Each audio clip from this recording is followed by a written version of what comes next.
Hey guys, Ken here from the Retro Toys Capades channel in Malaysia. Indiana Jones was positioned to have a huge comeback in 2023 with the release of the Dial of Destiny motion picture, a heavily hyped new movie that will see the return of Harrison Ford playing the iconic role of Indy for the fifth time. Along with the movie came a merchandising blitz of new toys and action figures, some of the very best that fans had ever had a chance to own in their collections, and in a variety of all-new scales too.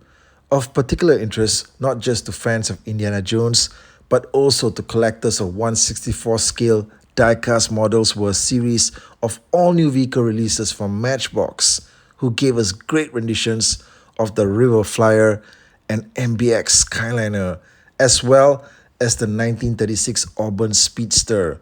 Now this had all the makings of a truly spectacular and memorable toy line for the world of Indiana Jones collectibles.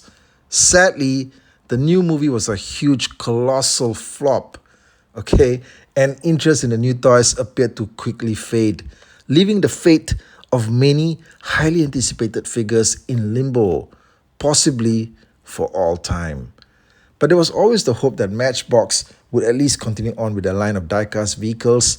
Firstly, because diecast vehicle models have a much wider consumer base than just fans of the movie franchise alone. Also, these are far easier and less costly to be manufactured than a run of highly detailed and articulated action figures.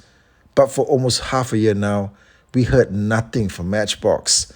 No announcements of any new vehicle offerings in the series. But some weeks back, we did finally get some images of a new Matchbox Indiana Jones item, and it is this TukTok, a motorized three-wheel rickshaw that was featured in a prominent action sequence in the new Dial of Destiny movie. Now guys, I'm just going to say right now that nothing about this vehicle makes me feel particularly excited about the Indiana Jones franchise, okay? Although that's just my opinion. However, it's just not something that makes me immediately think of Indy when I see it. And I did say that it was featured in a prominent action chase sequence in the film, but that's only because it took up more screen time than usual. It was not a memorable scene to me.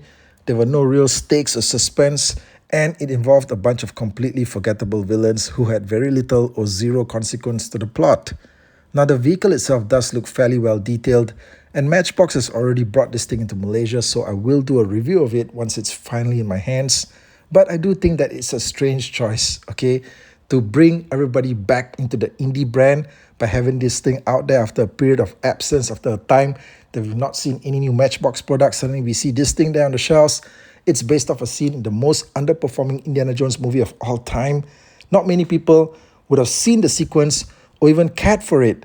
And from what is evident, even hardcore indie fans didn't like the movie. I mean, I've not heard anybody come up to me and talk to me about how awesome they thought that TukTuk chase scene was in the movie. Nobody discusses that scene ever since the time they saw it on screens. Nobody talks about this thing, not like the way they've talked about the Raiders cargo truck action scene for decades now.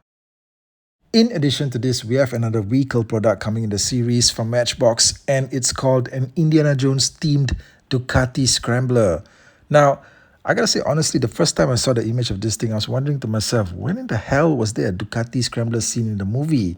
And then I started thinking about it, and I was wondering, hey, was it that scene with Helena and the kid on the bike? Was that bike supposed to be the Ducati Scrambler? Maybe it is. Okay, it's probably that. But again, once again, I'm wondering to myself, okay, why was this chosen as a new vehicle product to represent the Indiana Jones brand after this long period of absence? Why can't we get something that really energizes the fans? Okay, why can't we get stuff like the cargo truck? Okay, why can't we get a 1/64 diecast vehicle model scale of this thing? Okay, the cargo truck is super iconic. Okay, even if people have fallen out of the Indiana Jones brand, they see something like this, it's going to bring them straight back with their whips cracking. All right, why can't we see stuff like the motorbikes from The Last Crusade? All of this stuff is way more iconic, way more recognizable, way more desirable to the fans out there. But instead, we get two strange new vehicle choices that I feel are just going to create even more disinterest out there, right? But hey, look, guys, let me know what you think of it in the comments section below. What are some of the vehicles that you want to see Matchbox putting out for the Indiana Jones brand? Let me know. As always, I thank all of you guys for being here and supporting the channel. Do share this video out there, and I'll catch you guys again real soon with more content. Take care out there.